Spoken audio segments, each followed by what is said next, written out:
कटारमल सूर्य मंदिर। यह मंदिर अल्मोड़ा जनपद में अवस्थित है। यहाँ पहुँचने के लिए सबसे पहले अल्मोड़ा जनपद जाना होगा। इसके बाद अल्मोड़ा जनपद से आपको सीधे चलना होगा अल्मोड़ा कोसी मार्ग पर। 17 किलोमीटर चलने के उपरांत आप यह मंदिर में प्रवेश कर सकेंगे। इसी मंदिर से कुछ दूरी पर स्थित जीबी पंत पर्यावरण संग्रहालय भी स्थित है। कटारमल गांव में स्थित यह मंदिर अधेली सुनार कटारमल गांव भी कहा जाता है। यानी यह मंदिर अधेली सुनार गांव में स्थित है, जिसका आज वर्तमान नाम कटारमल गांव कहा जाता है। आइए जानते हैं बड़ आदित्य मंदिर का इतिहास, यानी सूर्य मंदिर कटारमल का इतिहास। अगर बात करें प्राचीन इतिहास की, तो इस क्षेत्र में ऋषि लोग तपस्या करते थे। उन्हें एक राक्षस परेशान किया करता था। राक्षस से परेशान होकर ऋषियों ने सूर्य देव की स्तुति करते हुए ध्यान लगाया, तथा सूर्य देव जब उन्हें दर्शन देते हैं तो ऋषि लोग अपनी व्यथा उन्हें सुनाते हैं। ऋषियों की व्यथा सुनकर सूर्य देव ने अपनी शक्तियों से एक जो वृक्ष था, जिसे बरगद का वृक्ष कहते हैं, उस वृक्ष पर अपनी शक्तियों को स्थापित कर दिया था और उसी वृक्ष पर अपनी शक्तियाँ स्थापित कर दी। और कहा जाता है फिर ऋषि मुनि उसी वृक्ष की पूजा किया करते थे। इसलिए इस मंदिर का एक नाम बड़ आदित्य मंदिर भी कहा जाता है। मंदिर निर्माण प्रक्रिया 45 लगभग अन्य मंदिर हैं यहाँ पर। इन मंदिरों का निर्माण लगभग 6ठी शताब्दी से बनना शुरू हुआ और चलते चलते 1300 ईस्वी के आसपास तक चले गया था। कत्यूरियों के द्वारा इस मंदिर का निर्माण किया गया था। राजा कटारमल के द्वारा यह मंदिर बनाया गया था।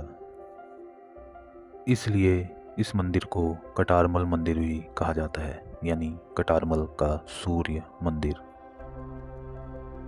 इस मंदिर की मुख्य विशेषता या खूबियाँ क्या हैं, आइए इनके बारे में जानते हैं। कहा जाता है इस मंदिर के गर्भगृह में प्रवेश करने पर जो दरवाज़ा था, उसे आज के वर्तमान समय में दिल्ली संग्रहालय में रखा गया है।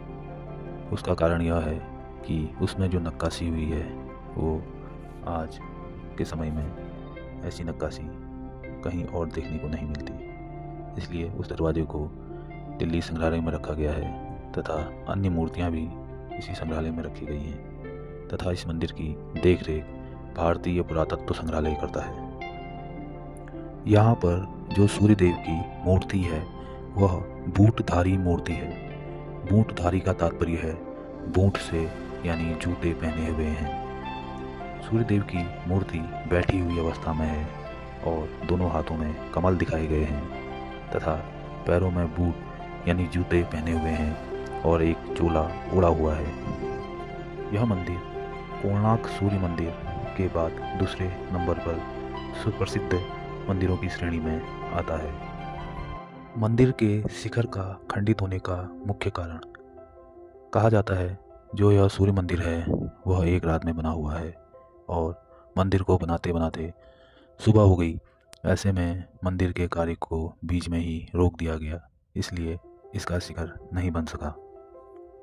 और इसका प्रमाण ग्रामवासी कहते हैं, इस मंदिर के पीछे जो पहाड़ी है, इस पहाड़ी के ऊपर आज भी जो कारीगर सुबह होते ही वहाँ से जा रहे थे, वह सूर्यदेव की किरणें पड़ने से वहाँ पर पत्थर के आकार में शिला रूप में बने हुए हैं। कहा जाता है इस पहाड़ी के ऊपर लाइन वार उन कारीगरों के पत्थरों की शिला आज भी मौजूद है, जो इस मंदिर का एक रात में बने होने का प्रमाण प्रस्तुत करती हैं। इस मंदिर की मुख्य विशेषता, यहाँ पर 2 बार सूर्य की किरणें सीधे गर्भगृह की मुख्य प्रतिमा पर पड़ती हैं, और यह होता है 22 फरवरी तथा 22 दिसंबर के दिन। प्राचीन समय की बेजोड़ कला का नमूना है यह सूर्य मंदिर कटारमल। अगर बात करें मंदिर की शैली की, यह मंदिर रथ शैली में बना हुआ है तथा नागर शैली। इस मंदिर की संरचना की बात करें तो यह त्रिरथ प्रकार की है। दोस्तों, आशा करता हूँ आपको यह जानकारी पसंद आई होगी। और अगर कोई त्रुटि या भूल इस जानकारी को देने में मुझसे हुई हो तो आप कमेंट के माध्यम से मुझे बता सकते हैं। साथ ही साथ इस चैनल को लाइक, शेयर और सब्सक्राइब करना ना भूलें। धन्यवाद। फिर मिलते हैं किसी प्राचीन मंदिर के इतिहास से जुड़े तथ्यों को लेकर आपके सामने।